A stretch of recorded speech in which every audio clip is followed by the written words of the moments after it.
It's Dave Johal for The Boxing Voice with Matchroom's very own Aqib Fiaz. How are you, Aqib? I'm good, Dave. How are you, mate? I'm good. I understand you've just finished a training session. How did that go? Where did you go for that? Have you got access to the gym now, or? Yeah, just at gym for a little session. I think things are going back to normal slowly, aren't they? So we're slowly creeping our way back into the gym once or twice a week. Brilliant. And prior to this, have you been training with Jamie in terms of stuff through FaceTime, Skype, Zoom, anything like that, or did you always have access over in Manchester? No. He's told me like a few things about to keep fit, running and stuff, and he's set me a few objectives that he wants, like some certain pull-ups and stuff every other day. And that's my really, but I'm lucky in that sense because I've got my brother who's a good trainer. He was my amateur trainer all the way through. So I've been lucky enough to get some sessions in with him as well. Got a little bag in the garden with a few step-up things where I've done some exercises, circuits and stuff. Yeah. So I've not been too bad. That's brilliant. And the last time we saw you in action was on the John Joe Carroll and Scott Quigg card. You actually picked Carroll on the day as well, saying he'd be too big. Yeah. So you got that one right. What was it like fighting at the an arena like MEN, which has hosted Ricky Hatton, Costa Sue, being on that sort of card? What was it like? You know, it was a dream come true, and I feel like, to be fair with you, I remember seeing you on Fight Week and stuff, and I was more in awe of the whole situation during the fight week, during the press conference, the public workouts, the public weigh-in. I was like, wow, you know, this is a dream of mine. It's always been a dream of mine to be part of something like this. But then in terms of like on the night and in the fight, I feel like I was just in the zone, and I didn't really think too much of it until obviously after the fight, and I was like, wow, you know, I did all right then, boxed well. And then I watched it back, and I enjoyed the moment, obviously, after the fights as well. But in the fight, during the fight, it was just business as usual for me. Yeah, good stuff. And Jamie, I mean, he must have given you a bit of advice there in terms of, you know, be mindful of the crowd and so on and so forth. Does he give you that sort of advice when it comes to cameras, lights, and everything like that? Yeah, well, you know what? I've had a lot of pressure. In terms of like fans and stuff since the first fight of mine as a pro. Even as an amateur, I'd sell quite a lot of tickets, have a good fan base. And then obviously the last year I was on all the small hall shows. I'd always sell between 300, 400, 500 tickets every fight. So there's always that pressure. But I feel like I'm learning to deal with it better. I've been a pro now. It's just gone over a year. I've had 5 fights, but I feel like in them 5 fights I've had no easy touches. Every fight's been hard, and I've learned loads from them, and I'm improving. Yeah, good stuff. And when were we going to see you out after that? I mean, the news of the pandemic hit, saying, look, everything's on lockdown 23rd of March. What was the plan after the fight on the 7th of March? What was your... Well, I was out again because obviously we had Ramadan coming up, so I had another date for the 18th of April that I was supposed to be on. But no, obviously, then everything got closed down, and that was a no-go. And then obviously now, during the lockdown, we've just been keeping busy, staying fit, ready for whatever and whenever, really. Good stuff. And what do you think of the announcement with Eddie Hearn and Matchroom Fight Camp? It looks impressive, right? I think it's great. I think Eddie is what he's doing for boxing and what he's done for boxing over the last however long. He's taken it to new heights, and I feel like if anyone was going to do something like that, because I think anyone could have done it in like a studio and just put some fights on against, you know, not the best fights, just easy fights, really, one-sided fights. But I feel like what he's talking about and what he's talking about doing is going to be really entertaining. And obviously at the moment we're starved, aren't we? There's no live sport to watch. I know football's coming back as well soon. Yeah.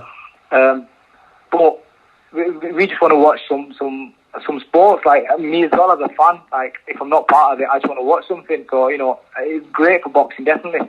What were you looking forward to fight wise? I mean, Fury and Wilder 3 was on the verge of being announced, wasn't it, in Manchester or Vegas? I don't know which venue they secured, but that was looking like it was going to be in October. And what were you looking forward to as a fan, Aqib? What were you looking forward to most watching? Obviously that one, Fury Wilder, because I think obviously Fury went about in a certain way last time, and he's completely shut Wilder out and basically bastard him and stopped him, didn't he? But I feel like with a puncher like Wilder, you can never really write him off. Obviously, from the last fight, you can see that Fury levels above, but you still can't write someone off who's got that punching power like Wilder. So that'd be a good fight. And obviously, my friend and training partner Carl Frampton was supposed to be fighting Jamel Herring. That was close to being announced. Wow. It was in the works. That was another massive one for me because obviously he's a good friend and he's someone that I've looked up to over the last 10, 15 years.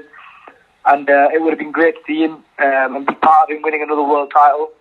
That was another one. And obviously Fury and Joshua, if that was to happen as well. Yeah, we just touched upon the Carl Frampton and Herring one. Herring has a version, we've just spoke about it now, of the world title.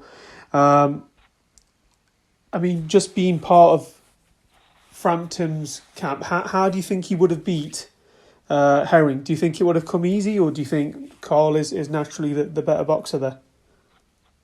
No, definitely. I don't think it would have been easy by no stretch of the imagination because Jamel Herring has a lot of size on Carl. He's massive for the weight.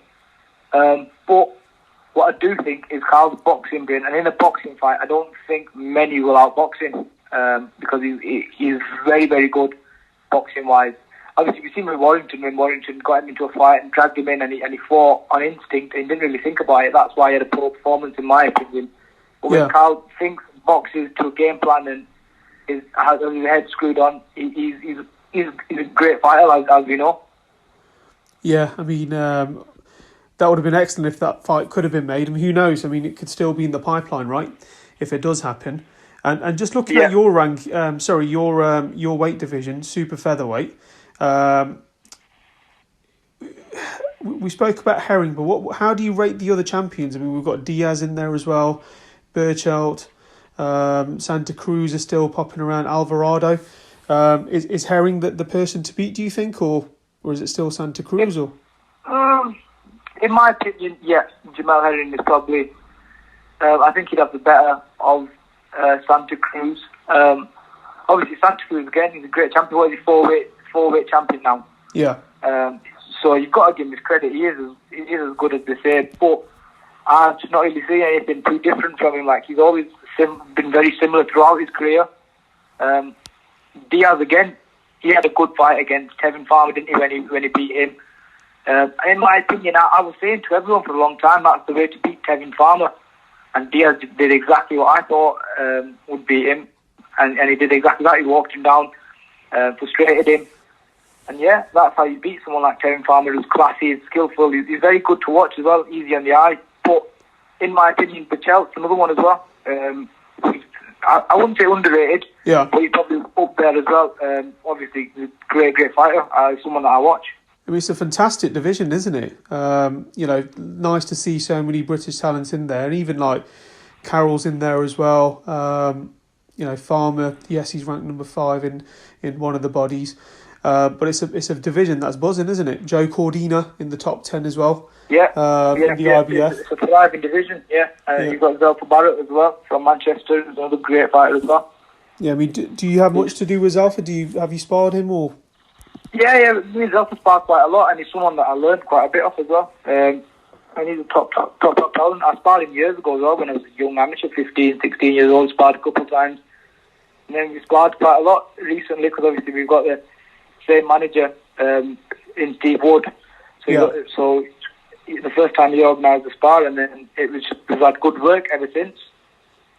Yeah. I mean, the next thing I was going to ask you was in regards to you fighting at the MEN crowd there and so on and so forth. Now, if it does have to come to you where you're fighting behind closed doors, does that bother you? Do you need a crowd there, or do you need your supporters there? Well, obviously it's nice, isn't it, to have your fans and your supporters there, especially like with my fan base. I'm blessed to have such good people backing me, and they all went well. But of course, like, it's a sport, isn't it, boxing at the end of the day? And going back, say, about 10 years ago when I had my first couple of amateur fights. It was in front of nobody, so, and I still had the same will to win when no one was there. So for me, boxing behind closed doors, it wouldn't even be a problem. I wouldn't even need to pay in. I just love fighting me, so I'd love to do it for free if I got the chance. Yeah, I mean, fight number 5, isn't it, that you had? So, yeah, I mean, hopefully we can see you later out in the year, maybe at Eddie Hearn's fight camp, which will be great when more things kind of surface. Just talking about another fight, Dillian Whyte and Povetkin, possibly that could be the fight that's going to be first at Matchroom Fight Camp. How do you see that fight going down? You know what? Povetkin is a good fighter. He's a top fighter. But I feel like Dillian Whyte's improving all the time. He's one of my favourite heavyweights. I know he's not obviously a champion and up there. He's not a Fury or Joshua. Obviously, he's been beat by Joshua. But for me, his attitude and is willing to improve all the time. I like his attitude and I like the way he carries himself. I'm a big fan of him. So it'd be a tight one, but I'd say White, 100%. Brilliant. And apart from, I asked this to everyone, but apart from sort of keeping fit in boxing, what have you been doing to keep active mentally and so on and so forth? Have you reached out to any sort of box sets or played any video games at the moment? You know what? I've watched everything on Netflix during Ramadan, especially because obviously we wasn't eating in the daytime. I was walking loads and loads every single day. I was walking for miles on end. And that's about it, really. It's just obviously, it's hard, isn't it, at the moment? But what I will say is it's been nice. It's for some people, obviously, me, myself, I'm guilty of it usually. Yeah. I'm never at home. I'm at boxing, then I'm at university, then I'm at training again at night. Then you get home late, and then it's just sit with the family 1 or 2 hours, and then everyone's gone to bed on this. So you don't really get that time to spend with your family, and obviously communicate and sit down and eat together and watch TV together and stuff like you used to when you was younger. But during lockdown, I feel like I've just been at home enjoying family time with my mum and my dad, obviously, and my brothers and sisters. And it's just been a nice little refresh for us all, I think. It has done. You just mentioned you go to university. What are you studying? I study sports science in my second year at the moment. Well, obviously, I was in my second year anyway before all this. Going into my third now. Oh, brilliant. So you're going to, similar to what Dr. Klitschko did, yeah? Well, I don't know about no doctorate, but to be fair with you, when I started university, I wasn't planning on going to university. I was planning on maybe getting a job and fighting and starting to box. You know, like I was planning on going pro and just getting a job on the side. So obviously, as you know, it's not great money at the start, is it? But I was very, very lucky, obviously, with going over to Jamie at the start of my pro career. Then I was lucky enough to get sponsors. Jamie helped me out with a few sponsors. My brother helped me out, got me a few sponsors. And then I thought, well, I might as well do university then, because I don't really need to work. So university, this is a great opportunity for me, because obviously in the early part of your career, you're not really in no title fight 12 rounders where you got to train full time, obviously. So I do train full time, but I was going boxing then university, because obviously university isn't really every day, all day as well, is it? So no. I'd take Tuesday, Thursday, I'd have a break from boxing. But again, I'm lucky because I've got my brother. So then I'd go to the amateur club at night and train there with him on Tuesday, Thursday. Monday, Wednesday, Friday, I'd be with Jamie, and then uni Tuesday, Thursday, and then training at night.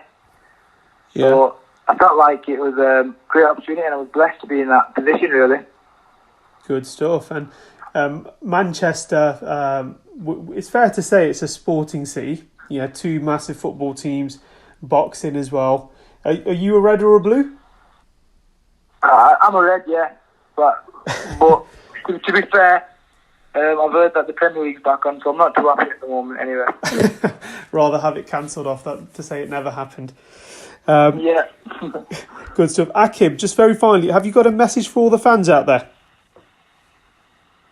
Yeah, you know, everyone that's been taking part, first of all, in this quarantine period and all the COVID-19 issue, I want to say, like, well done to everyone. Because obviously it looks like we can see some light at the end of the tunnel now, and it's not going to go back to normal, is it, straight away? No. But we're in the process of getting back to normal life and stuff, and yeah, hopefully the big nights of boxing will be back soon, and see you all soon. Good stuff. Thank you, Aqib from the Boxing Voice. Free to hit the like, subscribe, and share. As always, if you want to support us to the next level, head over to the patreon.com/ThaBoxingVoice. We have tons of exclusive from Border Wars, Entitled, betting shows, the list goes on and on and on. But in addition to that, if you guys have questions for fighters, trainers, and promoters, this is where you can submit them. We will run out, get these questions answered, and put it back on the show just for you guys. Appreciate it. Peace.